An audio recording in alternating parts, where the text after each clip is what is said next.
Little hi-hat magic in that song. Welcome back. Another great episode of the Scoreboard Addicts podcast.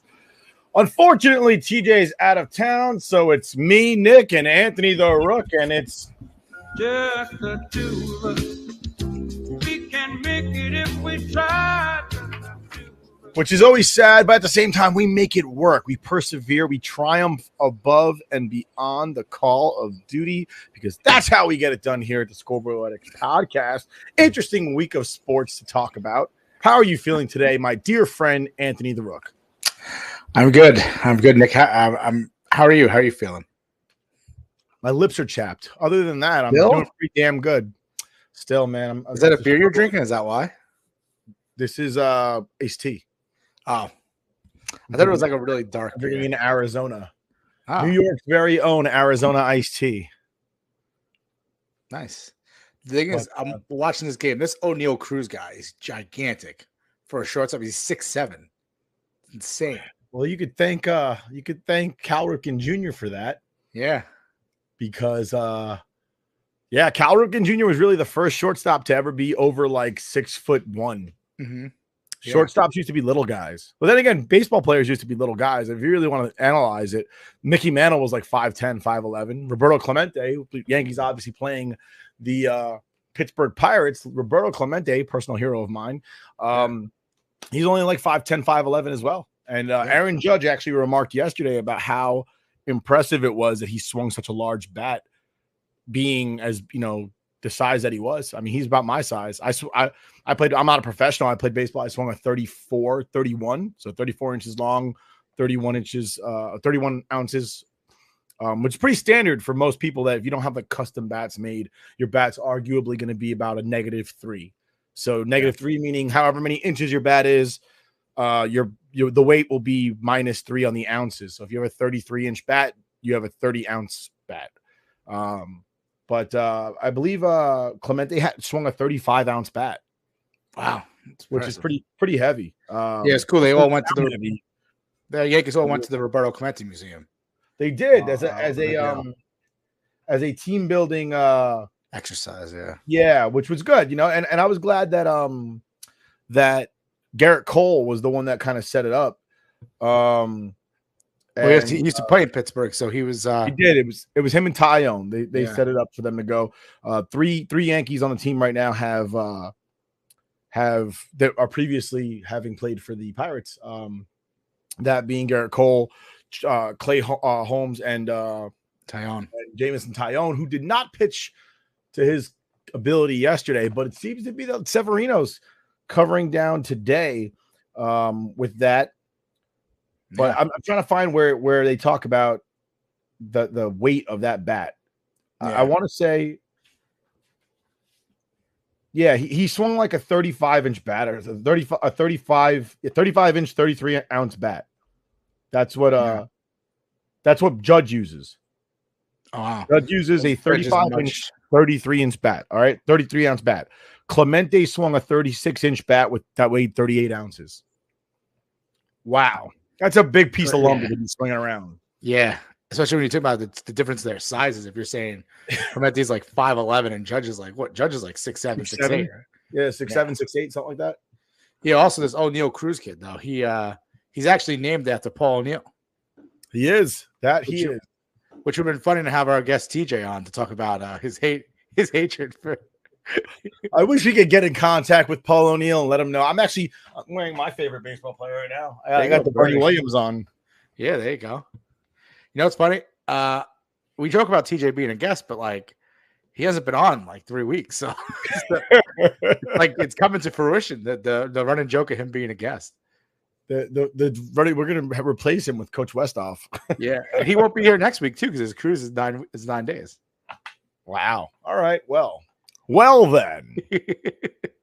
DJ for like almost a month.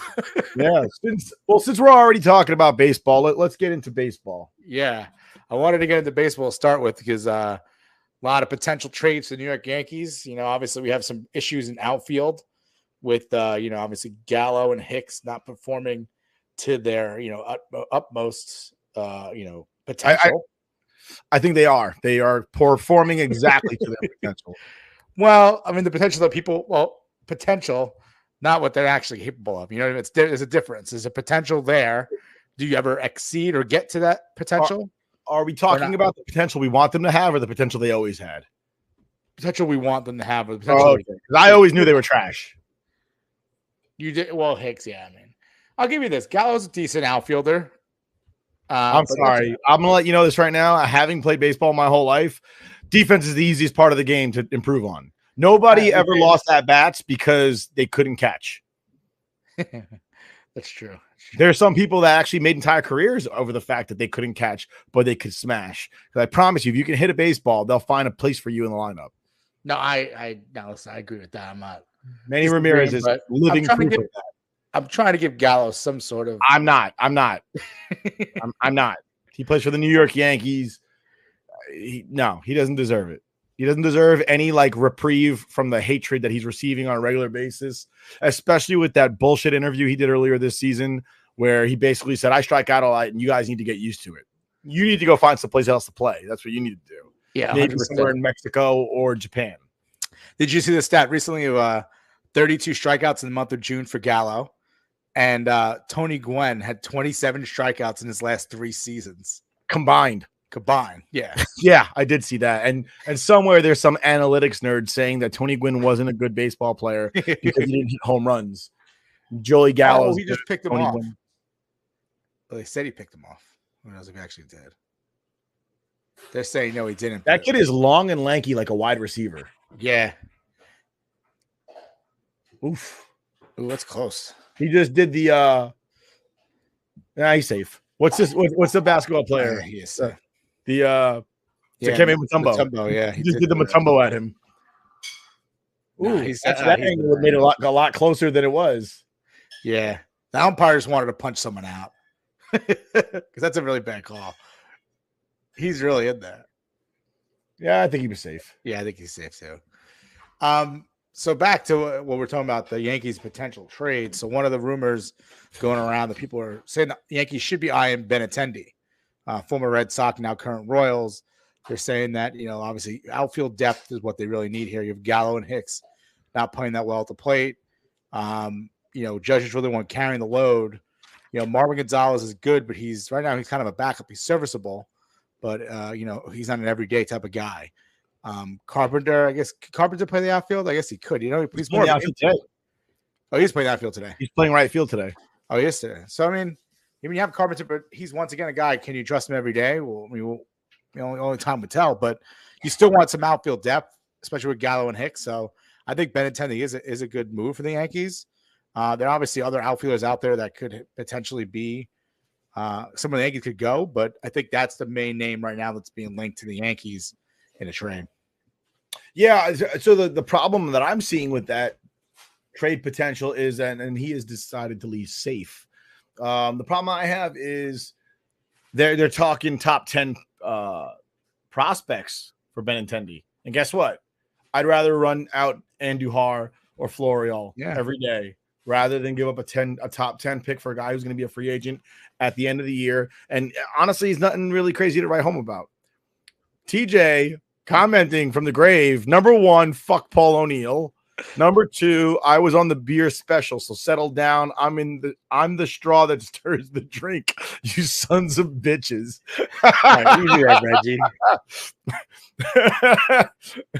I forgot he was on the beer show, but that technically wasn't a Scoreboard Addicts production, so he was just a guest for somebody else. I'm the straw that stirs the drink. I love that. He's gonna pop on. You know that, right? He's not sleeping right now. He's gonna randomly come on to crash the show for no reason at all, just to say screw you guys. Well, I didn't send him the StreamYard link because I figured he wasn't coming on. So I'm gonna send it to him then. Send it to him. I want to just to see what he does. I'm intrigued at this point. You know when he said he was going to sleep at 9 p.m. It wasn't going to happen. I knew that wasn't happening. TJ doesn't sleep at 9 p.m. He can't. For as much as he sits there and says like, "Oh yeah, I'm gonna go to sleep," I've never heard this man go to sleep. Like he'll be like, "Yeah, I'm too tired. I gotta go to sleep," and then he'll be up till 12:30 at night, 1 o'clock in the morning, and then wake up at 4 a.m. and be like, "Yeah, that's normal." Yeah, exactly. I agree. But back to baseball. Yeah, So Ben needs a conversation. Yeah, where do you see anyone other possible moves or this kid from possibly from the Pirates, if they choose to move him, which I don't think they do, but if they do choose to move him, that he's a potential big piece and maybe somebody that actually could get a lot back, and that's Brian Reynolds. Obviously being a switch hitter, 27 years old, so he's kind of entering the prime right now. Yeah. Right now he's batting 258 with 15 homers. He's got 32 RBI, and the reason the RBIs are so low is because he plays for the Pirates. Poor bastard. Yeah. You need people on base to get RBIs, and they're just not getting on base. So now, if I'm the Pirates, I don't trade him because they have a bad history of trading their studs and getting back nothing. Mm-hmm. I extend him, honestly. I'll give him a 6-year deal right now just to stay with the Pirates. Give him, $20 million a year to stay with the Pirates for the next 6 years. I mean, they just did it with Ke'Bryan Hayes, who is the son of Charlie Hayes, former Yankee, caught the clinching out of the 1996 World Series. And I'd hold on to Brian Reynolds if I were the Pittsburgh Pirates to at least try and trend in the right direction. Yeah, I agree with you. With O'Neal Cruz and Ke'Bryan Hayes and Brian Reynolds, they kind of have not a nucleus, but they're trending in the right direction. Good ball player. Yeah, I agree with you. I didn't mention Brian Reynolds. I don't think it's. I mean, anything could happen, but I just don't think it's as.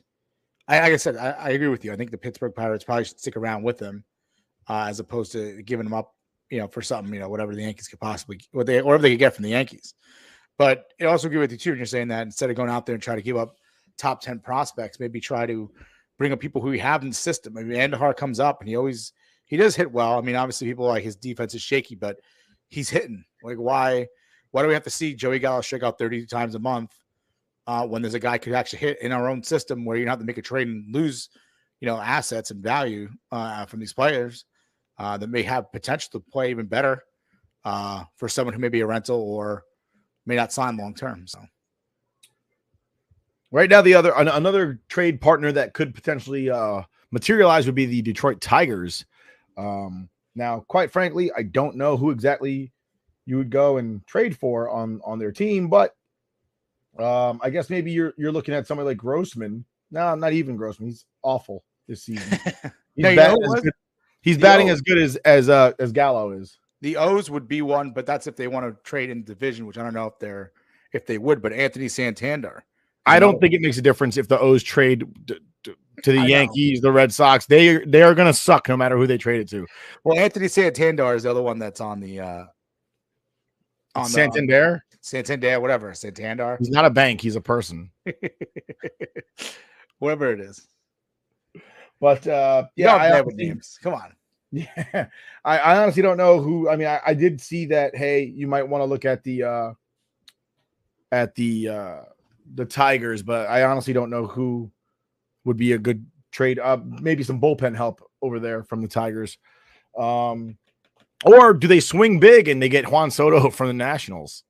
I mean, that you're gonna give him a lot to get Juan Soto, and then you have to sign him too. So if you're gonna go for him, you gotta make sure he's a guy who wants to be here long term.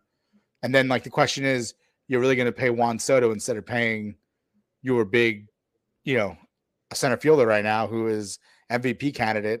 Let him walk and bring in Juan Soto, and like that's your homegrown guy. Yeah, because Juan Soto's like 10 years younger than he is. Well, how old is Juan Soto? Juan Soto is 1 second. I want to say he's like 23 or 22. Well, yeah, he's a lot younger than Judge. Judge is 30 right now. Listen, I don't think Judge. This is on point. I was going to talk about the contract talks they're having right now. I know recently he's 23. Juan Soto's 23. Yeah, so obviously, I guess if you spend the money at Juan Soto, it's not as bad as throwing money at Judge because he is a lot younger. But I think one of the big things is Hal Steinbrenner already came out saying that, like, it takes two sides to make a deal and kind of put it on Judge a little bit. Yeah, I think it's Hal Steinbrenner claiming poverty for being the richest fucking owner in baseball. And he's trying to cover his ass already, where, like, if we don't have a deal, well, we sent it out to Judge. Judge rejected it. He didn't want to be here. Try to already put the blame on Judge. So hope it doesn't affect the Yankees, but it's all bullshit. The other day, Monday was George M. Steinbrenner III's birthday up in heaven, and we miss him dearly because his son sucks dicks and balls. Well, the reason why I'm saying, obviously I know it's bullshit, but like that's what they're already doing. Like, it's like it's just a pain in the ass. They're making him the villain. They're making him the villain already. Oh yeah, 100%. Because they're not going to spend the money. It's just annoying. But Yankees are still rolling. I know they just lost back-to-back games, and Yankees Twitter is losing their minds. Happens with baseball, though. You're not going to win every game. No, listen, I've grown accustomed to them having a 750 winning percentage, and I'll not stand for back-to-back losses. All right. We've grown accustomed to a certain standard of baseball. Okay. And back-to-back losses is not emblematic of what we've come accustomed to. All right. If they didn't want us to have such lofty expectations, they shouldn't have went so crazy and started winning games. It's true.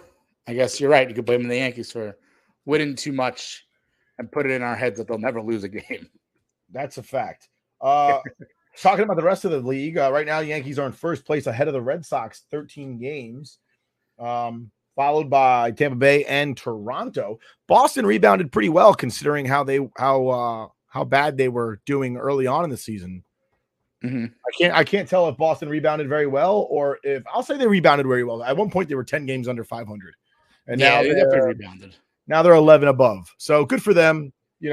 It makes the rivalry more interesting when Boston's playing decent baseball. And Chris Sale on the mend.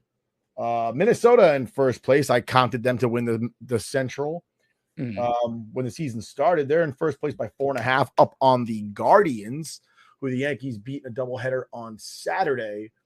And then lost the rubber game, but the series clincher on Sunday.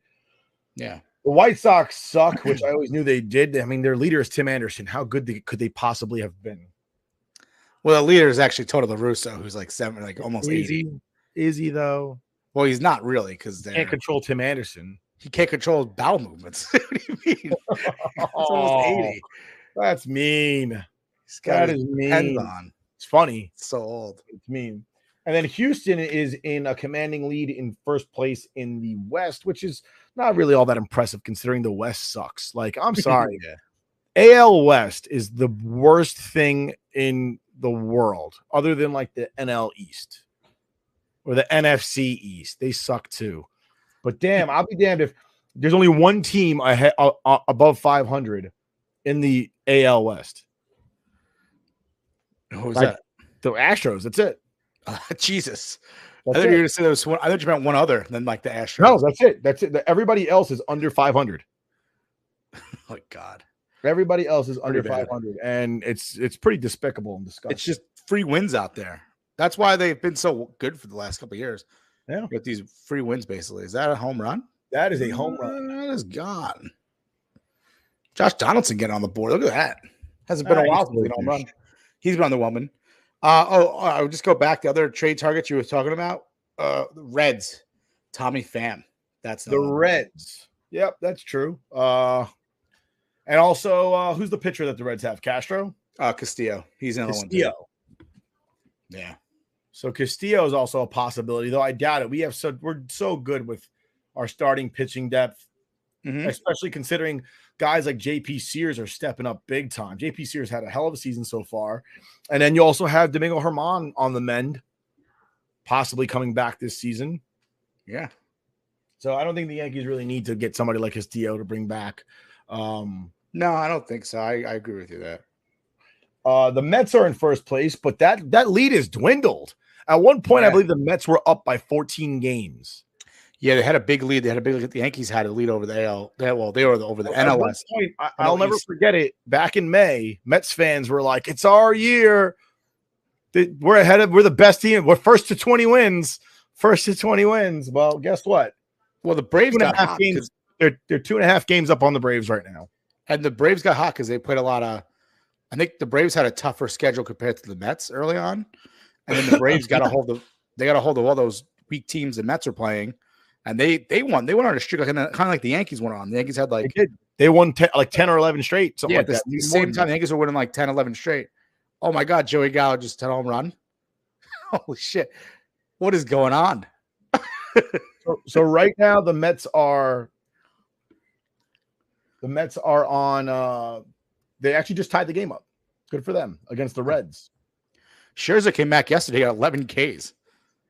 Did the Mets win or lose, Nick? They lost. They had 11 strikeouts no, and I know they lost. That always happens. That's what happens when you're a good pitcher in the Mets. Your bullpen blows the game for you. Pretty much. Yeah, so the Mets tied it up. Nimmo scored on a Starling Marte double. So 3-3 in the ninth, top of the ninth over in Cincinnati. But yeah, the Mets are in first place, and I don't think anybody's surprised to see that they let that I really feel like they had like a 14-game lead on the next team. They did. I think at one point they did, because I remember the Yankees were like 12 games up, and the Mets were like 14 up or something like that. It was like 10 and 12. Well, now it's 2.5, and they might win tonight. I'll say the Mets will win tonight, and it'll be I think a 3-game lead on the Braves. Which the crazy thing was yesterday, obviously, the Mets and Yankees are two of the best teams in baseball right now, record-wise. And the two worst teams in baseball. Actually, no, the two best teams are the Yankees and the Dodgers. Well, yeah, I mean, I'm saying they're I'm sorry, the Yankees and the Astros are the two best teams in baseball. Well, I meant two of the top teams. Oh, okay. And those two teams lost to two of the worst teams, the Pirates and the Reds. It's funny because a lot of parlays that I saw on like online, people were all picking the Yankees to win by run and a half yesterday. They were picking the Mets to win outright, and that was like part of the parlays, and all of those got completely scratched because you can't predict baseball sometimes, and that's Pirates and Reds come out and they both win those games. That would have been a good parlay. Betting the Pirates and the Reds, it definitely was some high odds in that one. Yeah, so right now, and Milwaukee is in first place in the Central.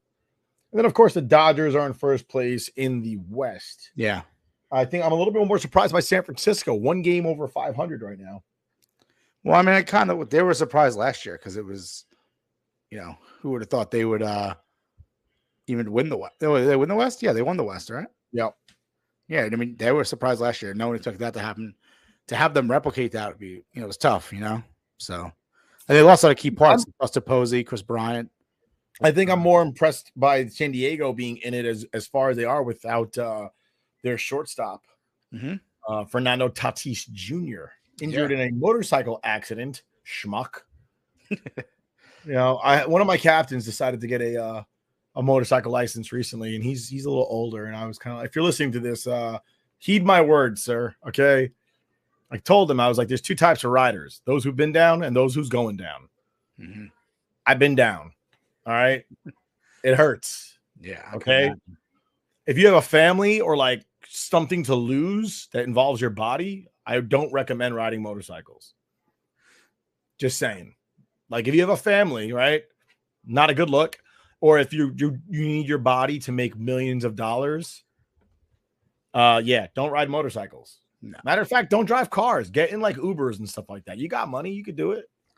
Yeah, a lot of times people they get DUIs or they get into an accident, and so it's like drunk driving. It's like just pay someone. Just pay. Also, don't play basketball if it's not your profession to play basketball. That too. A-Rod. Not A-Rod. Who is it? Aaron Boone. Aaron Boone. Yeah. That led to A-Rod.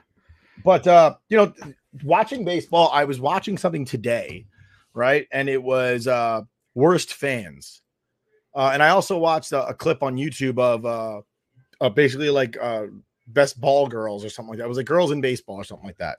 And it was all these ball girls making awesome plays on the sides, Some of them not so awesome because they interfered, but it happens. It's an accident, split second decision. And I gotta say, baseball has like the best interaction with fans. People talk about like, oh, but in basketball, you're right there. You're right. But nobody's sitting there asking you to come on the court and throw threes with them before the game. It's just not going to happen. But Aaron Judge will turn to some kid in the outfield and have a catch with him. Mm-hmm. And that's like something like, imagine you say that, like you hear a story about some little kid having a catch with a baseball player, like a pro, and you would think that it was like 1950. Yeah. You know what I mean? Like that doesn't happen. You don't see like football players going to the sides and throwing balls with fans in the seats and like having a good time. You know, you don't see basketball players look at fans other than LeBron throwing people out of games.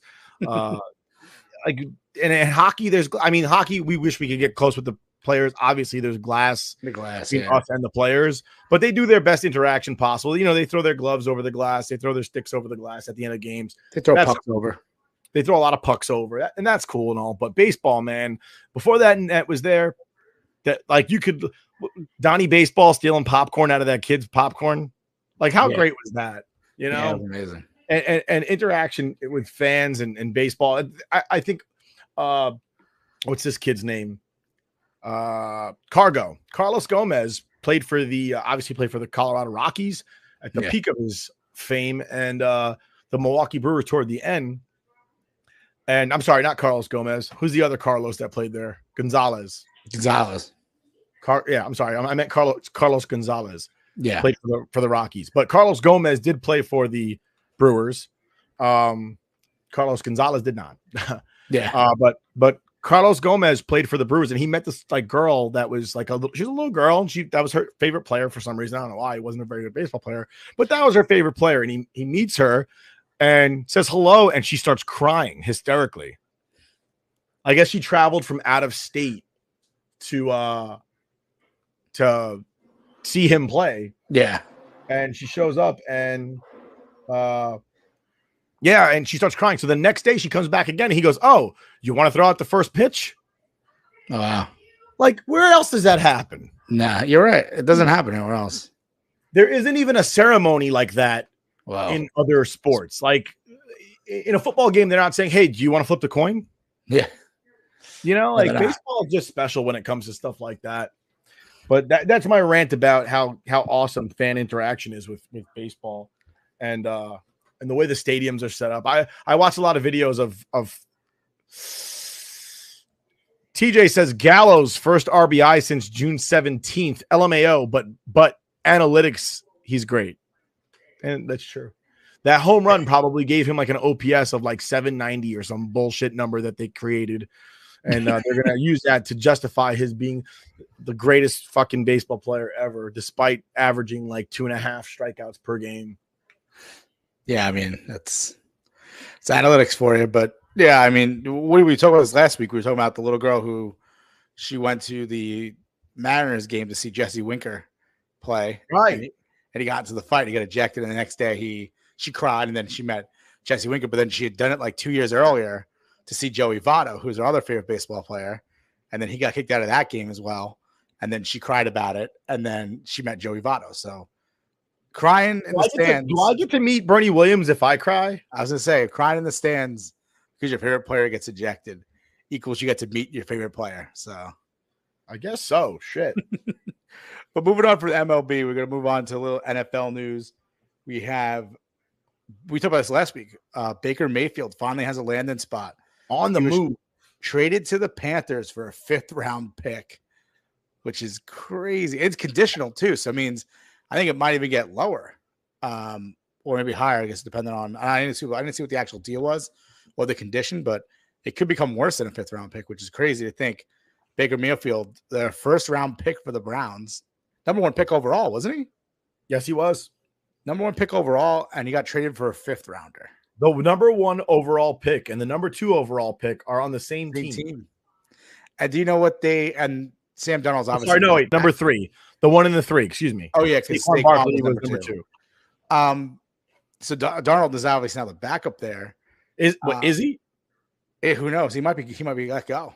But let's say let's just say right now, if they let go of him, the Jets, Joe Douglas fleeced someone again. They already got fleeced. Yeah, they did already got fleeced. They already got fleeced. I mean, listen, if they let him go, that does absolutely nothing for them.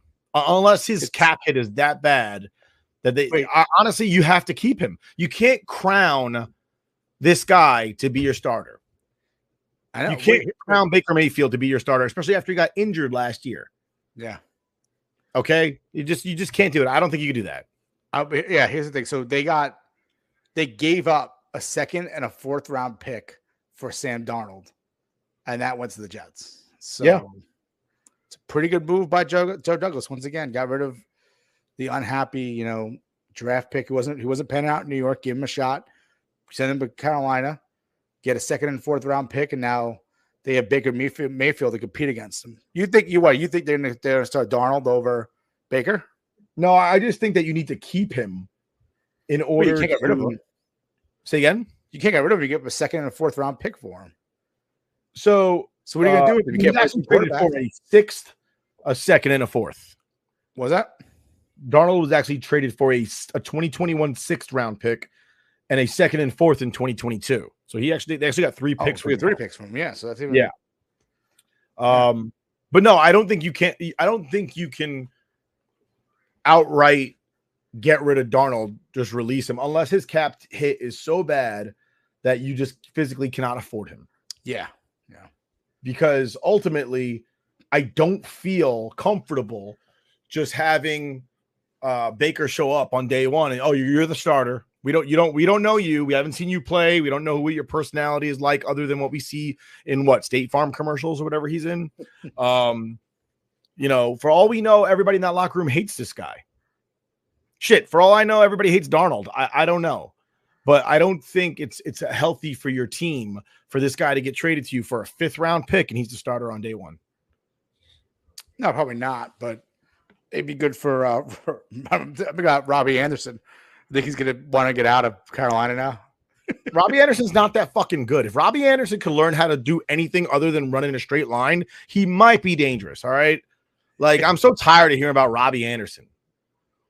Well, Robbie Anderson would be amazing if you had a good quarterback. Yeah. And the queen had balls, she'd be the king. Like they say. If Robbie Anderson would get a freaking haircut and stop looking like Loke Dog from fucking Don't Be a Menace, I'd be happy about that. Robbie Anderson. What kind of grown man calls themselves Robbie? I'm trying to think. Just him, I think. All right. Him and the fucking wedding singer. He was a loser too. Yeah. Oh yeah. Him and the wedding singer. He also looks like Cynthia from Rugrats, the doll. He does. He went into the barber. Was like, Cynthia from Rugrats. Yes, absolutely. The barber said, "No more, fam." Say no more, fam. I got you. Hey, so one thing I didn't like about the whole Baker Mayfield situation is today the Browns GM. I want to say it was their GM. I think is Andrew Berry. And the owners, Dee and Jimmy Haslam, released statements about Baker Mayfield, and I'll read these. Baker Mayfield, this is from Andrew Berry. Baker Mayfield infused our organization with tenacity and grit during his time as our starting quarterback. Baker's competitiveness, toughness, and ability to persevere were all characteristics that endeared him to our city as well as his teammates. He will always have a unique place in Browns history for what he accomplished, and we wish him well as he continues his career. That was Andrew Berry. And here comes Dee and Jimmy Haslam's statements. We want to thank Baker for all his contributions to the Cleveland Browns. From the moment he was drafted, he gave his all for this organization and this city. With his fierce competitive spirit, he excited the fan base and accomplished things that no player at his position had done in Cleveland for a very long time. He also made a difference in the community, whether it was hosting events at the Boys and Girls Club, honoring our troops, supporting the Special Olympics, as well as countless other charitable endeavors. We are grateful for everything he did for this organization and wish him and Emily well in the future. Now, here's my problem. They just spent the last offseason and a half trashing this guy and basically saying he's not good enough to be in Cleveland. And then they go and release a statement saying that he was such a fucking great guy. Honestly, I'd have more respect for you if you shut the fuck up. You already said bad things. You know what this is like? This is like when somebody was a dirtbag in life and then they died and all of a sudden they're a saint because something bad happened to them. And you don't want to trample on a man's grave. You don't have to trample on a man's grave. What you can do is not say anything. If somebody asks you, hey, do you have anything to say about Baker? I don't, because he's not on my team. And that one's gone. I agree with you. Sorry, I put my mic down to tweet out, but Kyle Higashioka with a home run. The home run stroker. Don't ever quote John Sterling on this show again. Fuck him. All right. That senile old back needs to go. I hate that call. The home run stroker. It's so bad. He needs to go. He needs to go away. Well, he's actually not calling this game. He's taking off road games from I think here on out. He knows home games already. He has a great voice, but his brain is just not there. But back to Baker, yeah, I agree with you. I mean, if you're going to trash him all year long, not all year long, but all off season long, talking about how you have to go in another direction, and you brought in a guy who's not going to play for you. You brought in a guy who had somebody not play, then play Baker Mayfield. No, here's the real hypocrisy of it all.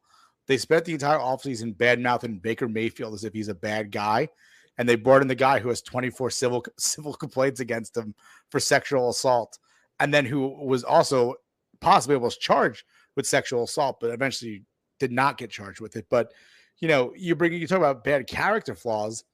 The guy has 24 civil suits against him for sexual assault. I'm not saying he's guilty, but I mean, listen, there's a lot. You don't put yourself in that kind of situation 24 different times. I mean, maybe it might be sexual assault. Listen, when Ben Roethlisberger got accused 3 times, we were all like, guilty. Deshaun Watson's guilty. Ben got 3. This is 24. There's only 27 outs in a baseball game. All right. This man's been no hit at this point. And he settled 24. That's just Bill Cosby had less complaints. I'm just saying, like, God, Jesus. Bill Clinton had less complaints, and we call these men guilty. But no. Deshaun Watson's a legend. I don't know, man. 24 is a large number. It's a legend at getting sexual assault complaints filed against him. That's a legend. All in a very short time frame. Like, it would be like you coming up to the majors, and in your first 3 months, you hit 24 home runs, and people being like, I wonder if this guy can hit. If you were a quarterback in the NFL in the first 2.5 seasons, you won 24 games, they'd be like, wow, he's pretty good. Just saying. I can't even talk. I can't. I'm just saying, like, if you were a quarterback and you fucking threw 24 passes in a row and they all hit, everybody would sit there like, wow, he might have something here. 24? 24. If it would have been 2, I'd have been like, damn. If it would have been like, he didn't have to get to double digits for it to get weird. Yeah, when they first got it was like, oh, he has 4. Then it was like, oh, now he has 10. Then he had 12. Then it was like, holy shit, he's got 24. At some point, it's like a class action lawsuit. I was surprised. You're gonna see advertisements on TV. Have you given Deshaun Watson a massage? You may be entitled to compensation. No, but you're right, because a class is only like 10 or more people. It's like they technically could have filed as a class action suit. There we go. Brooks Legal Corner. I'm just saying, it's like tomorrow you're gonna see that. Have you been sexually assaulted by Deshaun Watson? You may be entitled to compensation. Are you a type of class? Yes. But I honestly wish that the Browns would have just not said anything at all. They didn't need to. They attacked this guy all year. They fucking made him pretty miserable, I imagine. And to come out today and be like, we loved him the whole time. Get the fuck out of here. All right. Yeah, like that's bad. But I mean, it just makes them look stupid. It makes them look like phonies. And there's nothing I hate more than a phony. Like, I have no problem with people being jerks, but be honest about who you are as a person. Yeah. Oh wait, here comes TJ. He's a berserker. Deshaun Watson's innocent. I don't want to hear that shit. He's troll. Real quick, TJ, thanks for showing up. We appreciate you showing up on the show. Thanks for your time. Awesome poster behind you with Hank and a real hockey puck up there being caught. Wow. Hell yeah. Fancy. At a certain point, when we're just going to admit that Deshaun Watson is a man who enjoys manly things, and he got caught. He got caught up, and everybody just wants to jump on the lawsuit bandwagon. I mean, TJ, speaking from experience, we have the clip. Just saying. We have that clip queued up. Can we just play that clip? I mean, What was the quote again? We all know those places that We all know shady underground places that give happy Yeah. endings. how is everybody just gonna crap on Deshaun Watson? He's a single guy. I mean, is the massage really done until it's complete? You know what I mean? You can rub every other part of your body, but oh my god, ask a girl to tickle your nuts. It's a problem. Jesus Christ. You know, unbelievable. It's a problem. God damn it! It is called sexual assault. Not if you ask politely and pay in cash. I don't think he asked politely. I'm sure he paid though. What if you ask politely? He says, "Oh my god, who raised this man?" Dude, come on. I mean, seriously. Oh, What's wrong with asking? Hey, you want to make $50? so bad. Is that the going rate? I have no idea. You would know. You said that. I We all saw- know. Dude, I'm married. My going rate is taking my family on vacations, and then I may get a peck on the cheek and a thank you, and that's about it. He's appreciative if he just gets talked dirty to. Yeah, my dirty talk is, TJ, you smell like shit. Take a shower. And I'm like, oh, yeah. Dirty is right. Well, thanks Dude, for I'm joining us, TJ. Yeah, dude, I planned on being in bed like an hour and a half ago. That didn't work out. Yeah, we knew that wasn't going to happen. You're not Yeah, going we to all sleep do till that. 12:30, guy. Probably. We had a feeling that was going to happen. Tim Hortons is still open. Give me hose. But Yeah. now that TJ's here, do we have anything more to talk about with football? No, not with football. I was going to go into the NBA, but I know TJ's here. So let's talk about a little NHL. This big event happening this week called the NHL Draft. TJ, break it down for us. Dude, you know what? I'm more concerned about what the Rangers are going to do with their free agents right now. I not to say nothing good comes out of the NHL draft, but it's very. If you don't get somebody within the top 20, it's lackluster. And I think the Rangers are picking what, 27? Something like that. Do they even have a first round pick? They don't this have a year? first round pick. They don't even have a first round pick. You're right. Third. That's right. Yeah, they don't So- pick till 63. Yeah. So, I mean, this offseason is more. My concern is just cashing in on the unrestricted free agents and the restricted free agents. I mean, you let Strome walk. See you later. Bye-bye. I don't want Strome back. He's not worth the money. You got to pay Vetrano. You got to keep him. He was a spark plug for the team. And who else? Kopp is on the way out. I think Kopp. if you're gonna reserve any money, I think it's got to be for Vetrano. If you can keep Kopp as well, that'd be great. I think But- Vetrano actually already said he'd Mott. take a hometown discount. Yeah, and Mott's on as a free agent as well. Or maybe it was Mott that said he would take a hometown discount. I One mean, of those two said they'd take less to stay with the Rangers. I think the culture in New York right now for the Rangers is very good. I think we saw last season they played as a team. Everybody gelled very well together.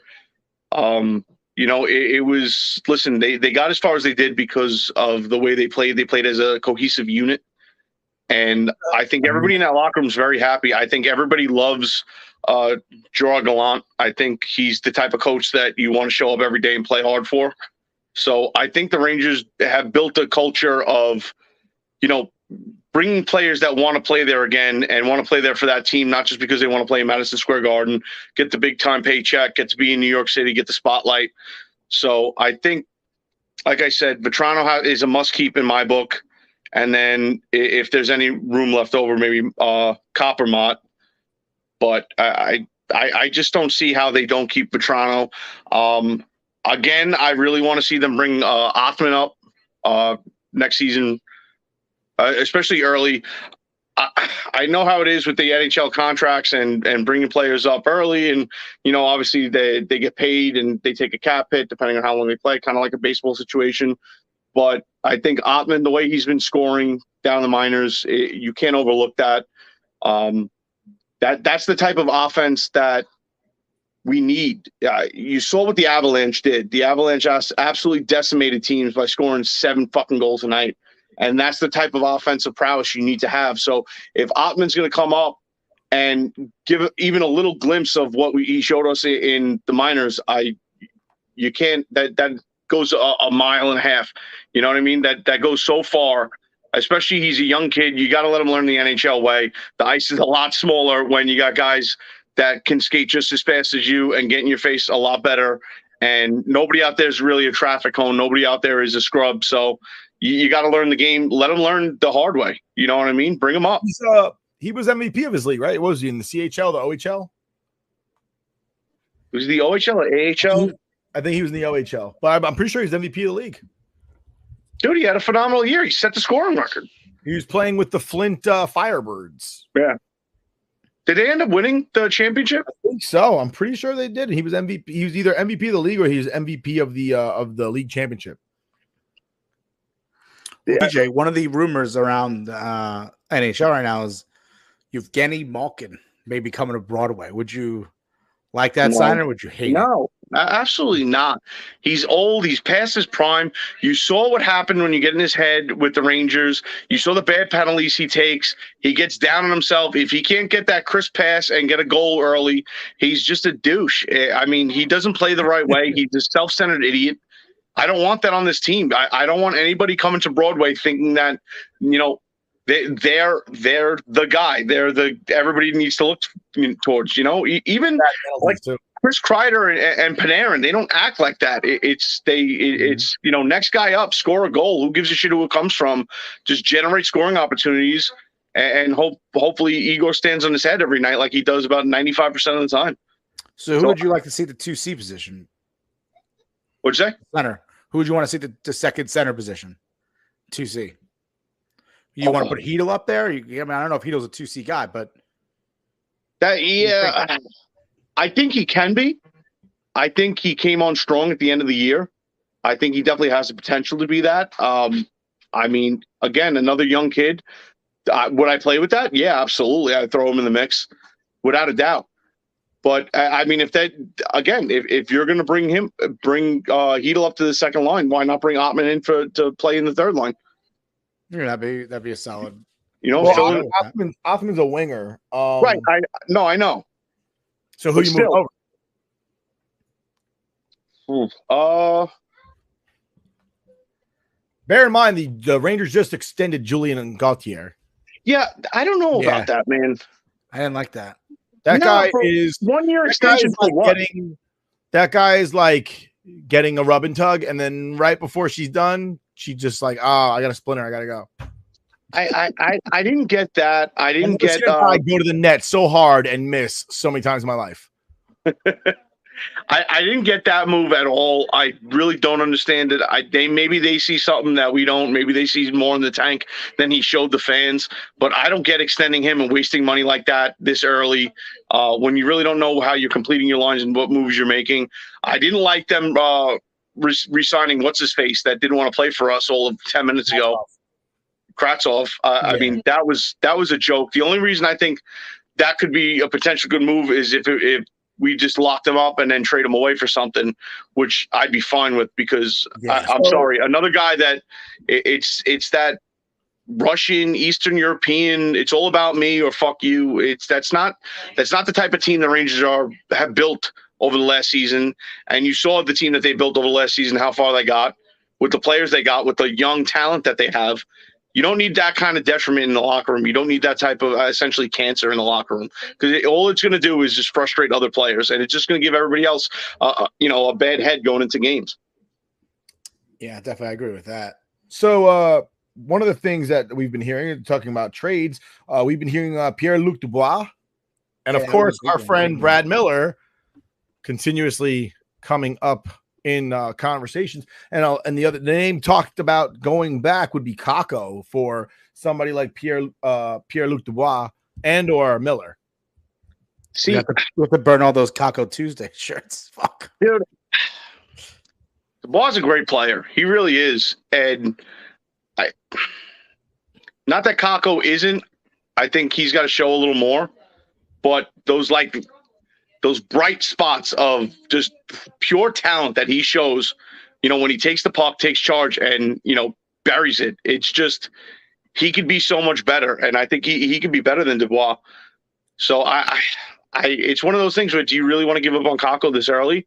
I don't, because then I feel like, why do we even have a draft anymore? Because Right. if that's the case, if we're talking about getting rid of Kako, and then next year we're talking about getting rid of Lafreniere, or we're talking about getting rid of Hedel, then let's just stop drafting altogether, and we'll always trade away our first round pick, because clearly it does not work for us. See, and that's the funny thing about Rangers Twitter is people love and hate Lafreniere. You know what I mean? Like Lafreniere, out of all of them, Lafreniere, listen, his stats aren't where they really should be for his draft status, but the kid played hard nonstop through the playoffs, dude. Like head down, chasing after the puck. He's got the talent where it's going to come around. He's learning the game still. They're young. Hedel is young. Kako is young, and you got to let them develop. And I'm sick of we do it all the time. We give up on players, and then they turn around to be stars. You know what I mean? We starting with Kovalov in '94, we win a cup, and then we trade him away, and he's a fucking stud. We don't lock him up. JT Miller, let him go. He's a stud. JT Miller, who they want to trade Kako for. Yeah, they want to trade Kako for JT Miller. Yeah, it's but like, the problem is the problem is Kako has more left in the tank. I understand that Miller is, he's obviously a more experienced player. He's a more immediate impact player if you put him on the team. But I think the miles you can get out of Kako and the room that he has still to develop into a player that we see that he can be. I'm really not into giving, especially the way the NHL is and the cap hits and stuff.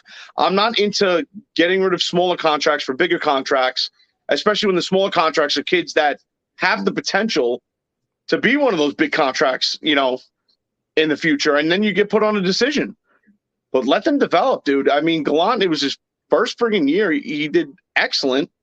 I love watching what this team did all season long. I love the kid line in the playoffs. The kid line was tremendous, dude. I mean, listen.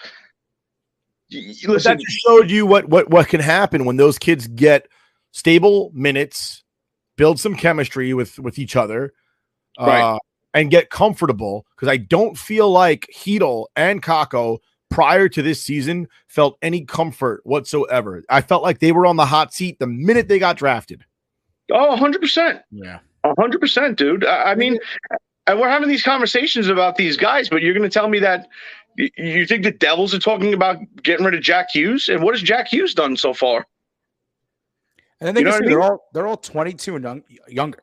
Like, imagine being at the top of you're young. It doesn't happen very often. Yeah. You see 22-year-olds leading teams to championships or being at the top of their profession at the 22 problem years is, old. You're young. The problem is everybody thinks that you're going to come out at 18, 19 years old like friggin' Sidney Crosby or McDavid and just dominate. And that doesn't happen. It happens every 10 to 20 years. It doesn't happen. Yeah. You can't expect that. That is not the norm. No, it definitely isn't. You know what I mean? You can develop these guys into primetime players. And again, if you watch hockey and you know anything about hockey, the sparks of just offensive prowess that you see from especially Lafreniere, it's like he could be a stud, man. Mm-hmm. And the fact that he has the heart and determination and that grit to just grind it out. Even in those games where, they had no chance of winning, they were out of it and they were flat. The first and second line were very flat. The kid line just stepped up and just kept powering through. There was no give up in them. Like, you can't put a price on that. Yeah, I agree with that. I think it's definitely their experience they got this postseason is invaluable. They're still 22 younger. Teams now lately, you build through, what you got. Young players, build them up, homegrown guys, and that's what we have right now. And I think the fact that Lafreniere, Hedel, and Kako are all a part of these rumors, these trades that are going on Twitter. It's like these guys just did so awesome in the playoffs. Now we're just gonna give up on them. Like, but again, it just goes back to Rangers. It just goes back to Rangers Twitter, how people can absolutely hate and despise Kako. They hate and despise Lafreniere.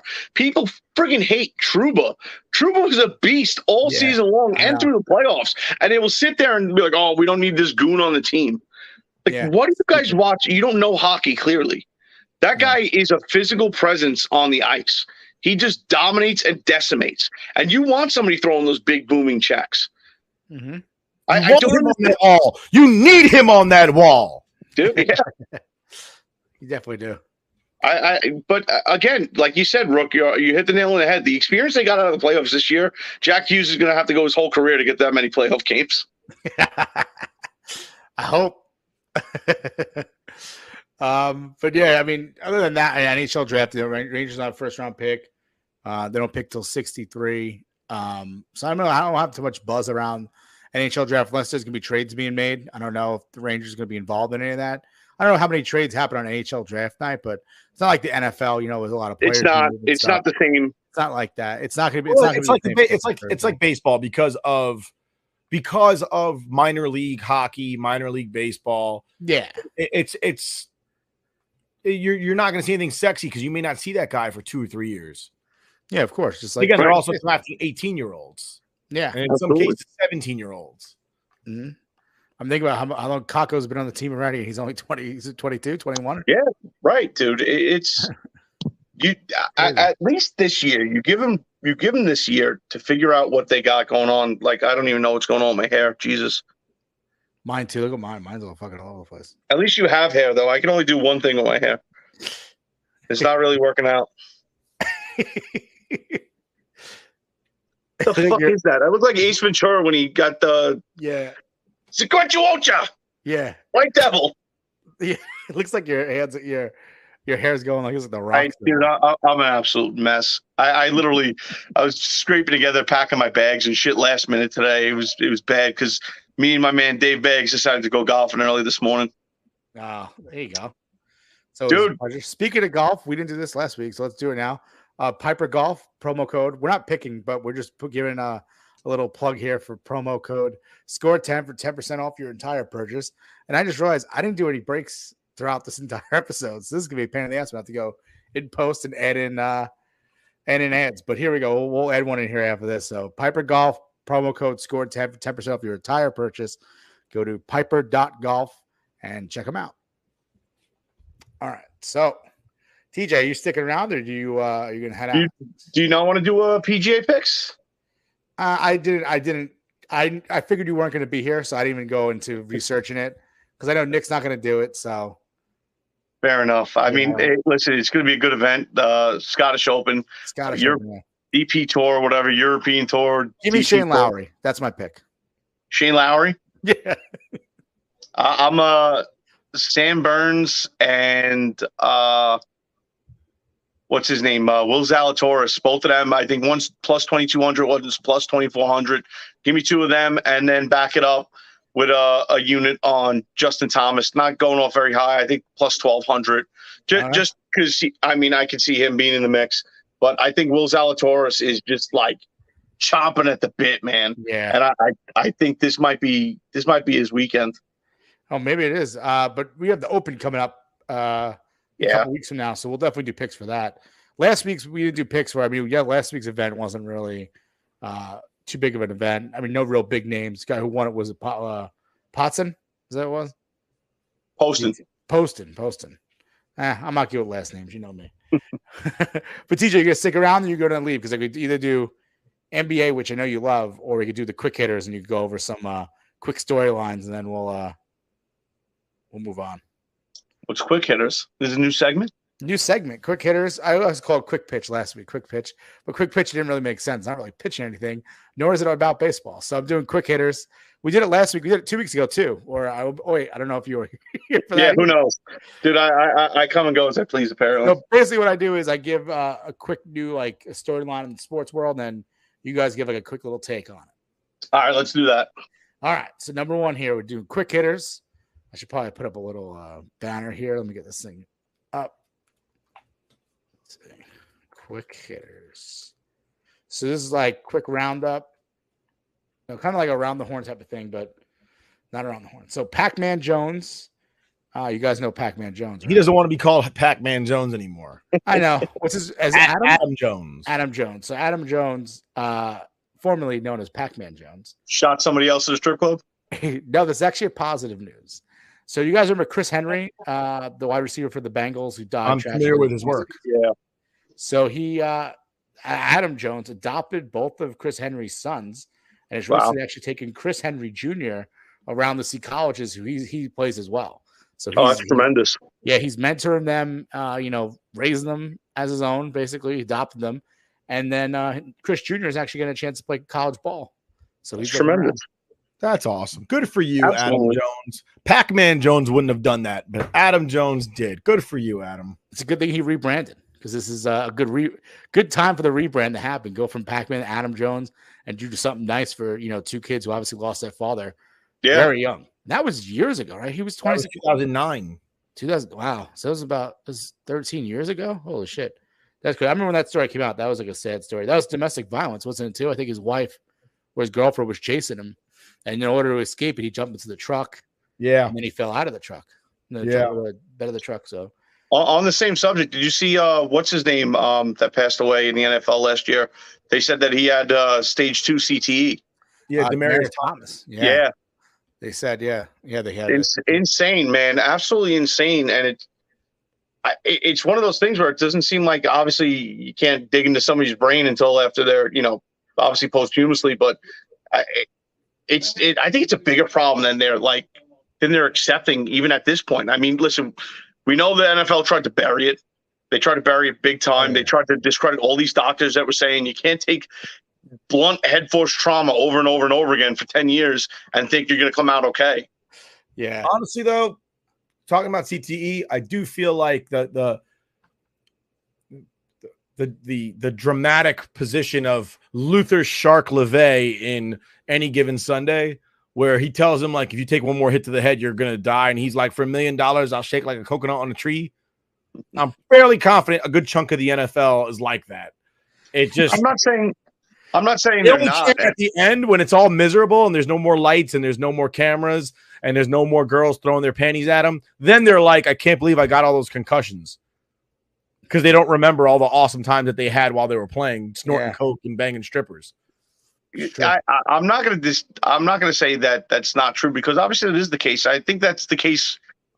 I mean, I don't want to be gender specific, but I think that's like an alpha male, like manly thing where you just kind of, you do what you got to do. You make your money. That's what you feel like you put. And I'm all right with that. Just don't cry about it later. I don't think it's the players themselves that are crying about it. I think it's just the fact that you see some of these players like Junior Seau and what happens, and it's like, holy shit.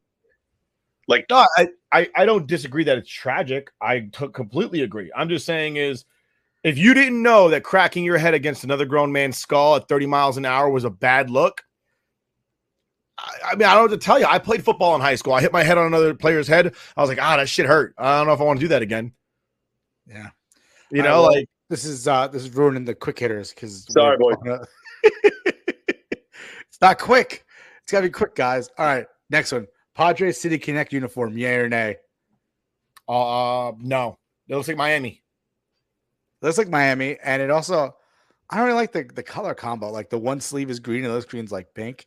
Yeah. They look like they look like fruit stripe gum. Actually, no, they look like the remember the old gum? It looked like a beeper. Yes. Yeah. It looks like that. It looks you know, it's funky, it's weird, it's cool, maybe for one game, and that's about it. Well, I think do they wear like one game? I don't know how the City Connect works. I don't know. All those City Connect everything suck dicks and balls. I haven't seen a City Connect jersey I've liked so far. But there's no one. I think it's a failure. I don't like it at all. That was that. So, all right. Next story is super conferences. Big Ten ads.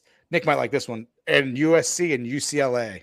What do you think of it? Bad for football or college football? Or I think for college football needs to get rid of all the conferences altogether and make divisions. I'm tired of it. I really am. Like, why is USC? It's always been a pack school. Always. Guess why? Because they play on the fucking Pacific Coast, playing in the Big Ten, which is always middle of the United States. Yep. Why is Notre Dame not in a conference? They just get to do whatever the fuck they want. Yeah. I just think it's ridiculous. I think NCAA needs to get a wrangle on the whole situation. I don't care about their TV rights for the Big Ten and the fucking 30-12 and the fucking SEC and the SAC and the SEX. I don't give a shit. All right. They need to get rid of all this crap, build the fucking lines in the right areas so that the players don't have to. And then, 2-3 games a year, have a crazy game where like an East Coast team plays a West Coast team. Yeah, I couldn't agree more. I think the conferences are a joke. I it's kind of funny how these schools like plan out ahead of time. Like, oh, well, in 2 years, we're jumping ship and going this way and that way. And then it's almost like a game of chess where people try to strategize to get themselves into a conference where they could be dominant and ranked and get further along and maybe make a certain bowl game. And it's kind of like, it's almost cheating the game itself. Like, I understand the NCAA is huge. The amount of teams that are in college football is tremendous. But I'm fine with making like legit divisions and just going by where you live and where the college is versus this whole bartering system of jumping here, jumping there. Just it's all, but it goes again. It's the NCAA. It's all about the program. It's all about making money for the school. It has nothing to do with the players. It has nothing to do with furthering their education or their career and possible career in sports. It's all about just making money for the college, and that's it. Yeah, I agree with that. I don't like the super conferences, especially really ruin it because it's like you're only going to focus on the Big Ten, the SEC at this point, and then all those teams are going to go into the playoffs, and the playoffs are still only 4 teams. That needs to be extended. I agree with Paul. I think it's really. It's going to continue to be this way until those teams, when Alabama and LSU start losing and Auburn start losing, then everybody else will jump ship from the SEC. Yeah, it's like the ACC was a powerhouse in the 90s into the mid 2000s. When they had Boston College and Miami and Florida State all in the same, and Virginia Tech all in the same conference. Yeah. Even GT was really good 20 years ago. Georgia Tech was. So, all right. So we'll move on to the next story. This is obviously 4th of July weekend just passed, and there was an American hero born. Well, he already is an American hero, but even more so. Joey Chestnut wins the Nathan's Hot Dog Eating Contest for the 15th time in a row. 15-time champion. He had a broken leg. He gets attacked by I wouldn't say he got attacked. Protester jumps it away. He attacks a protester. Well, wait a second. He pushed him first. He nearly decapitates him with his hands. Dude, you don't go after a man that's about to slam down 63 hot dogs. And then he still went on to eat, like 63, 65, almost 70. What was the guy protesting? I don't even know. I don't even know. It said like something Death Star or something shit like that. I'm like, what the Minfield's Death Star, which I don't know what the fuck that is. And then apparently there was also stormtroopers behind it, but no one noticed they were there. He was wearing a Darth Vader mask, and there was like stormtroopers also protesting. Yeah, but it wasn't even movie quality, so it's like you failed. Yeah, it wasn't. It was like those like cheap Halloween costumes, and your kid has like the string barely holding on to your face. It was just the front part of it. The one from like CVS that you get last minute. Yes. Hi, honey. Hi, hon. Hi. She's cruise ready. She got sunglasses on her head. She jumped right in the way of that camera. She's like, I don't give a fuck. My wife walks by. She's like, she doesn't care. My wife walks in. She's like, am I on camera? I don't want to be on camera. Chris is just like, I'm diving in. She dove in.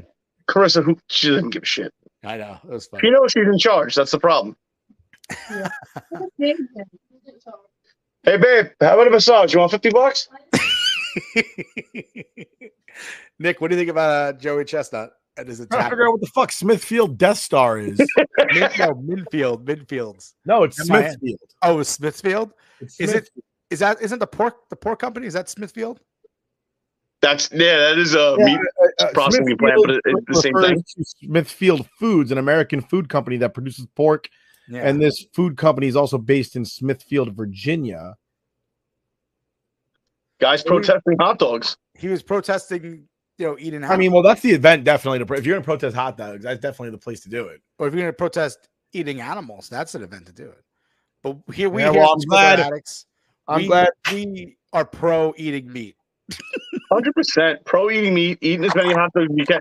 How bad do you think Joey Chestnut feels like 10 minutes after he does it? Like after the thrill of victory is gone, you think he's just like, I need a toilet right away? I'll just throw it up, man. That's gotta be the worst feeling in the world. I mean, it doesn't matter. Joey Gallo just got struck out by Manny Banuelos. Oh, nice. First of all, formerly of the Yankees. I think Joey Chestnut's just like, I almost killed that dude.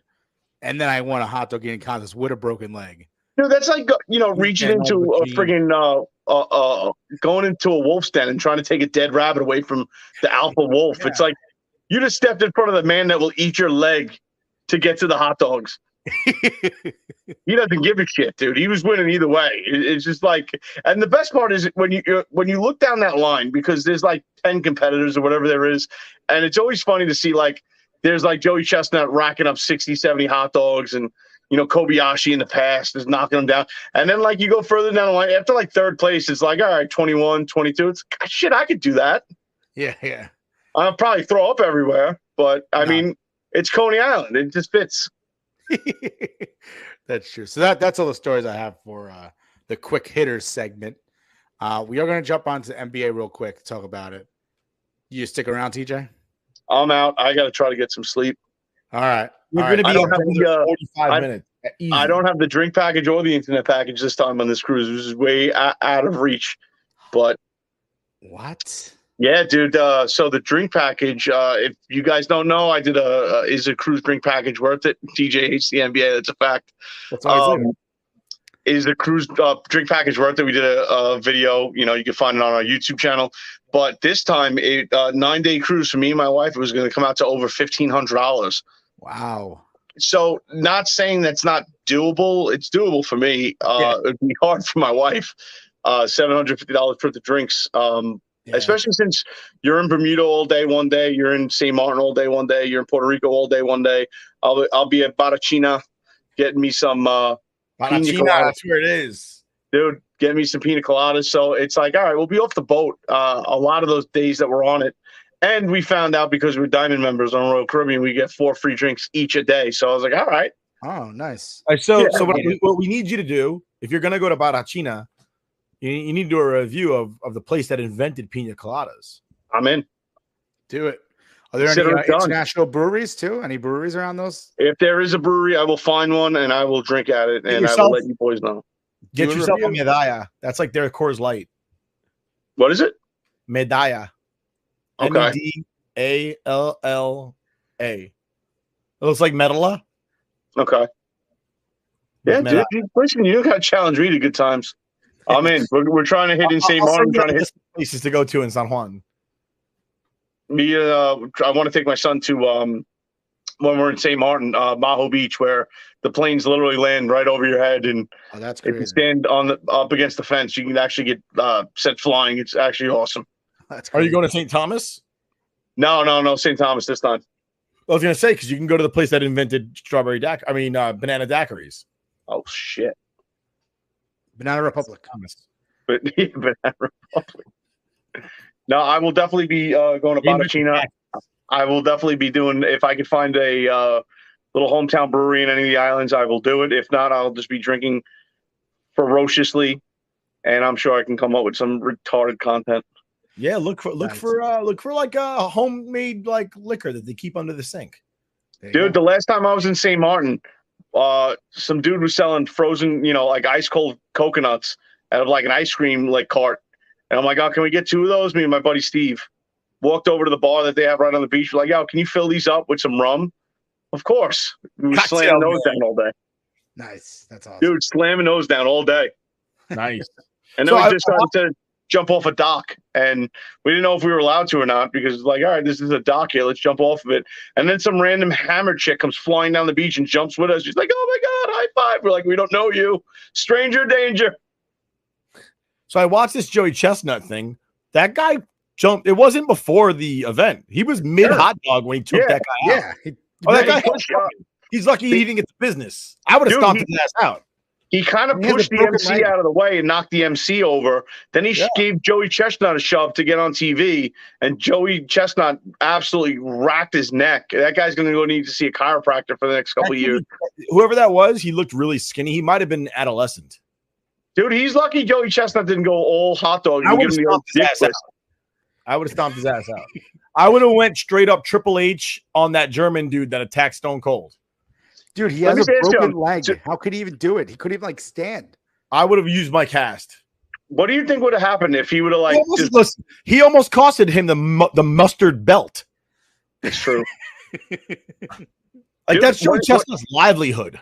What do you think would have happened if Joey Chestnut would have purposely put him like rock bottom through the other end of the table and just absolutely ruined everybody else's hot dogs? That'd been amazing. I would have given him the belt right then and there. That would have been the greatest ratings that event ever got in the history of fucking hot dogs. It's true.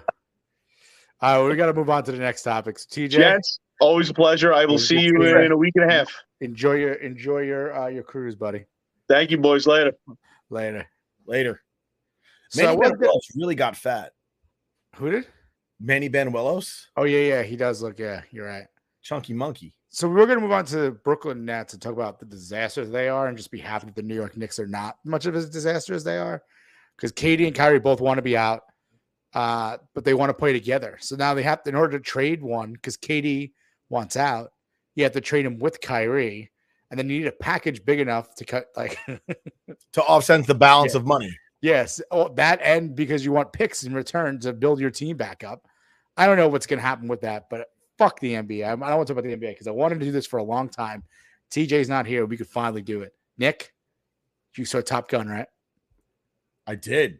Top Gun review right now. We have 14 Oh, minutes let's left. do it. Let's Let's go. do it. That's how we get TJ off the show. Yeah. Oh, we're going to talk about the NBA, but we're not going to talk about the NBA. Yeah, we're talking about Top Gun Maverick. Well, he hasn't seen it yet, so I don't want to deal with him here. Nick, what do you think about Top Gun Maverick? I saw it in 4DX, and Which is by awesome. God, it changed my life. I saw it in IMAX. Obviously, not as good as 40X, but even in IMAX, it was incredible. Listen, 4DX was amazing. If you haven't gone to a Regal Theater or Regal Cinema, whatever you want to call it, that has 40X, 40X is amazing. Okay. 40X has like when there's wind on the screen, you're getting wind in your face. My girlfriend, she had her hair not tied up, and I'm getting smacked with her hair because the wind was so strong. It was just like pushing it into my face. And you know what? I loved it. I absolutely loved it. I was going to And say, Aaron could you Judge feel the hit a wind through your grand hair? slam here in the 8th inning? I was saying, Nick, could you feel the wind through your hair? Yes, I could. And I think I might have pressed pause and missed this home run. Manny did. Banuelos just gave a grand slam to Aaron Judge That's awesome. in the 8th inning. To put the 30th of Yankees the up. season. I believe it's 9-0 now. But anyway, moving forward with the Top Gun. So 40X, it at one point he's on a boat with Jennifer Connelly. They're on her little dinghy that she's on, and she they're on the boat and there's waves splashing, and next thing you know, I get hit in the face with some water. Not a lot of water, but enough to let me know, like, oh shit, there's water. Yeah. There's these jets behind you. Every time a jet went by me, like went by on the screen, I got a blast of air by the side of my head. That's so cool. At one That's point, like it's Disney. snowing on the screen. It starts snowing in the theater. That's so cool. They're playing. The Disney World. Disney World has that. not. The I have not. At one point they're playing football on the beach, which is very reminiscent of them playing volleyball on the beach. And I could smell, and I don't smell that great because of COVID, but I could smell like the beach. I could smell like salt water and like I don't know what the mix was that they used, but it smelled like the beach. And it was incredible. Like the whole process was just outstanding. Your chair moves with you, so it's like in Six Flags, if you're old enough, if you remember The Right Stuff, they used to have a ride called The Right Stuff where you did like you hit like G forces or whatever it is. It's like the recreation of when they broke the sound barrier. It used to be across from the Great American Scream Machine. Very much the similar thing, and it cost us. We saw the matinee, it was $24, and if you figure that normally the movie alone costs $12, another $12 for basically a 2.5 hour roller coaster ride, literally, because you're just like, that's pretty. Yeah, that's what I was saying. It was awesome. In Disney World, they have a Bug's Life, kind of like that, a Bug's Life theater, and there's like you feel like as if like bugs are crawling on you. They have like the wind coming behind your head, and also Shrek 4D. In Universal is the same way. Like they gallop on a horse, and you're feeling your chair move as if you're galloping. It's pretty cool. So that's pretty awesome. Actually, I'll be in Universal in about 6 weeks. Oh, nice. Or maybe a little bit less. It's still there. July already. About a month, I'll be in Universal. Oh, well, I don't know if they still have that ride, the Shrek 4D, but if they do, check it out because it's like that. I'm going down to Hogwarts. Oh, but they're in the same. Well, there's Universal and then Islands of Adventure. I'm letting you know why I'm going. I'm going down to get a cloak and wear it in August while I kill little kids with the Elder Wand. That ride's actually really awesome too. Harry Potter. The Harry Potter ride. Top Gun Maverick. Top Gun Maverick. This movie was so good. How awesome was Miles Teller as Goose's son? I liked him a lot. Let me tell you what I didn't like. Okay. All right, go what you didn't like. Zero connection with any of the other pilots that weren't Rooster or Hangman. Yeah. Can you tell me what any of their names were? It was Payback and Fanboy. Oh, Phoenix. Okay. All right. I think one of their names was Coyote. One was Bob. Bob was the Bob. And the only reason I remember Bob is because they made fun of his name. Yeah, he's like, "What's your name, Bob?" Like, no. What's your call sign? What's your call sign, Bob? Yeah, yeah. Baby on board. Oh, there was Yale. Wasn't there Yale or Harvard? I have no idea. One of them was like Yale or Harvard or something like that, like an Ivy League name. The fact that we're saying that is, again, that's my problem. Yeah, we have zero connection with these people, right? Because I knew Iceman, I knew Slider, I knew Wolfman, I knew Hollywood. Yeah, Merlin. You know, I knew Sundown, I knew Cougar, I knew Merlin. Like, yeah, you know, like you knew who the characters were in the original Top Gun because they were involved in the conversation. You know, like they had roles to play. These people, it didn't matter who they were. Like you could have had anybody there. Yeah, I agree. You know, it's funny. Bob is actually Bill Pullman's son. I didn't know that until after. Really? Yeah, that's his son in real life. So he actually had a lot to live up to, considering that his dad helped stop aliens from invading the planet Earth while in an F-16. I'm pretty sure he was riding an F-16 Raptor. He was F-16 Independence Day. He's taking out aliens as a fighter pilot, which is really funny. But besides that, I mean, what did you like about this movie? I thought the fight scenes, like the air, like the dog fights, were incredible. I loved it. I loved that. There were there were things I loved and things that I didn't love, and they were the same coin. I loved the realism. I love the. There's certain things we do in the military that they threw into this, and I'm like, yes, we do that. And then at the same token, there's a lot of things that we don't do in the military that they did, and I'm just like, yeah, nobody does that. Like that's not a real thing. Like you have that being in the Navy for 30-something years, and you're still in 06. That's not possible. They had to kick your ass out years ago. But at the same time, I like that in this movie they finally all have their visors down because nobody flies with their visor open. Yeah, that's true. They do have their. For this whole movie, everybody had a visor over their eyes, and it took them 30 years to realize we can use a visor. It just has to be clear. yeah, that's true. But you know what I liked about this? Hangman, right, is like eerily similar to Iceman, which obviously what they were going for. But he had like that feel, like he did the pen trick that Val Kilmer did. They did do a lot of retcons. They did a lot of retcons. They did, and it was pretty cool. My favorite retcon of the entire movie was Maverick and Rooster. Spoiler alert: Maverick and Rooster are in a F-16 together, or an F-14. Excuse me, they're in a Tomcat together. Yeah, and Rooster says, "Come on, Mav, do some of that pilot shit." And I'm thinking, like, how could he have said the exact same thing his father said 30 years ago? Yeah. Yeah, 35 years ago, really, 36 years ago. Yeah, that was cool. And you know, I'm trying to think what was the other one that was a good callback. Them playing football on the beach is 100% a retcon to them playing. They played dogfight football. Did you ever hear of dogfight football? That's that's not a thing either. That's not a thing, and that's like impossible to keep track of. You play offense and defense at the same time. That's so stupid. They should just have them play football on the beach. Who cares? No, but the point of the game was not to win the game. It was just to have a good time. It was just to have a good time and, like, you know, enjoy each other. Yeah. Make make a team. No, it's good. But dogfight football is not a thing. And things I had a problem with. At one point, Maverick shows up. You already said you had a problem with everything. Maverick shows up to a funeral wearing blues, and then 5 scenes later, he's wearing whites. Whites are for summertime. Blues are for wintertime. Make up your mind, boy. Like, you don't just wear whatever you feel like. Like there's, you know how you can't wear white after Labor Day? It's because of the Navy. Like that's why, because in the Navy, you don't wear white after Labor Day, literally. Also, Penny Benjamin. What do you think of Jennifer Connelly? I love them bringing back Penny Benjamin. Yeah, she never existed, but there was the 2 lines about Penny Benjamin. Did exist. You just never saw her. You just never saw her. So it's pretty cool if they brought that up. The Admiral's daughter, Penny Benjamin. I love Iceman being in the movie. I did, yeah, and that's crazy because I didn't realize It he was had sad. throat cancer in real life. I didn't know that. I didn't know that, and I was like, "Oh man!" I'm like, "Val Kilmer's not. He doesn't look that great." And then Yeah. I'm like, I found that he had throat cancer. I'm like, "Oh shit! I probably shouldn't have said he doesn't look good." Like, obviously, he doesn't look good. Glad But for they Val. said the it 10 took minutes. him like a lot to just do those 2 lines, like because obviously he's going through cancer treatment and everything, just to be in the movie. So good for Val Kilmer to even just show up and be in that. And yeah, that was a really good scene seeing him and Tom Cruise together again on the screen. Absolutely.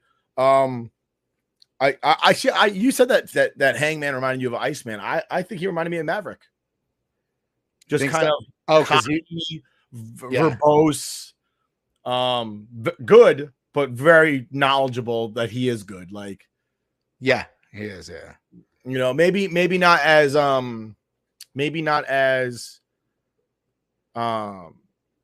daredevil as Maverick was when he was a lieutenant, but still like arrogant. You know, I never felt that Iceman was arrogant. He was confident in his skills, but he was kind of like a quiet confidence. mm-hmm. You know, he did things by the book, but he did it very well. Whereas Hangman's not. I don't see Iceman starting a fight like Hangman does. No, definitely. I did love the explanation for Hangman's call sign, though. Yeah, that he was leave his wingman. They'll leave you hanging. Leave you hanging, like which is funny because Hangman, like Maverick, he was a little. Obviously, he's Maverick. He's wild. Like, you know, so it makes sense to Hangman. It was, I guess, you're similar to Maverick there, but I always thought I just saw him as because Rooster obviously is supposed to be like kind of like that young, you know, fighter pilot, kind of like how Maverick was in the first one, and then you have Iceman and Hank because they were kind of competing the entire time, and it's also probably because the blonde hair, good-looking guys. I think that's it. He was blonde hair with a good-looking guy. That was it. And he did the pen trick. That was it. That's it. And they're both their names and then man. That's why. I'm just saying is Rooster had nothing, like was nothing like Maverick. No. Oh yeah, Rooster really wasn't like Maverick as much, but just young pilots. But yeah, I mean that relationship too, Maverick and Rooster was also fun. That scene. Oh, here's my other beef, right? Yeah. Top Gun 1 came out in 1986. It's 36 years ago. Rooster's character was at least 6 years old when he was sitting on top of that piano. Rooster's 42 years old. He's a lieutenant in the United States Navy. No, well, not possible. I think you have to suspend time for this one because this movie was supposed to come out in 2020. I don't care if it came out in 2010. He was too old. Yeah, but they film it. Yes, you're right. Damn it. I think I'm just saying, like, if it was 2010, if it was 2010 when it came out, right? We're in the magic. Yeah, I guess so. But I can fucking count. Okay. This movie is like Tokyo Drift fitting in between Fast and Furious 5 and Fast and Furious 6. Yeah, I guess you're right about that. Where in Tokyo Drift they're using cell flip phones to video record shit. Meanwhile, in the previous movie they had iPhone fucking 40s. Yeah, it makes sense.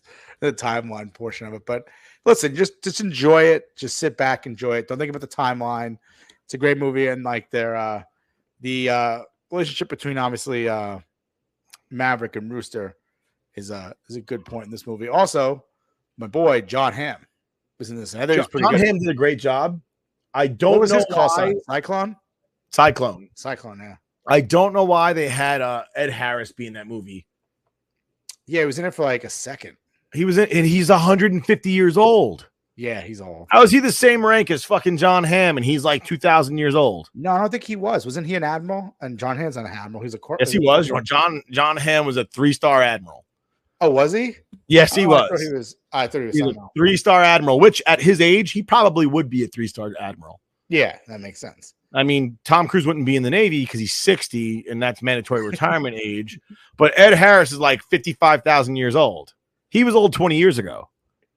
Yeah, he was. Ed Harris in the first one? All right. No. I was like, yeah, what was the reason for put him in there? Because it was like, why not? Well, what do you give this movie? What do you rate it? We're running out of time. Out of 4 stars, I'm gonna give it 2 thumbs up. No, I'm giving it 3 3/4 stars. That movie's fucking incredible. I loved it. Yeah. I loved everything about it. I really did. The retcons were amazing. The cinematography was very, very, very, very good. The relationships between the main characters were great, and they did capture that magic from the first one. And that was going to be the hardest thing to do, and they achieved it. Yeah, I agree. 100% agree with you. I don't believe in perfection, so it's gonna get 3 3/4. Yeah, I'll give it 3 3/4 too. I mean, I would have given it 4, but then you're right. I can't have perfection.